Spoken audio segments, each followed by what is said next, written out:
ഒരുപക്ഷെ രാഷ്ട്രീയം എന്ന് നമ്മളിന്ന് പറയുന്ന, അല്ലെങ്കിൽ നേഷൻ, രാഷ്ട്രം എന്ന് നമ്മളിന്ന് വിവക്ഷിക്കുന്ന ആശയങ്ങൾക്കെല്ലാം മുമ്പ് ആ ചുമതല ഏറ്റെടുത്തിരുന്നത് മതം ആയിരുന്നു എന്ന് നമുക്കറിയാം.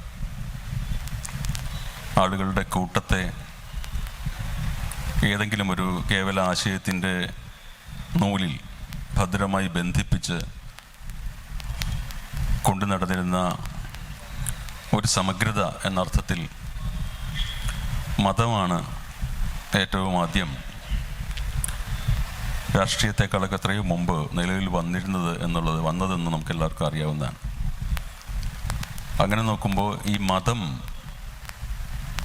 എങ്ങനെയാണ് ഭാവനയെ പിൻപറ്റുകയോ ഉപജീവിക്കുകയോ അതിലംഘിക്കുകയോ ചെയ്തത് എന്ന് ആലോചിച്ചുകൊണ്ട് വേണം ഭാവനയുടെ രാഷ്ട്രീയത്തിലേക്ക് നമുക്ക് വരാൻ എന്ന് ഞാൻ കരുതുകയാണ്.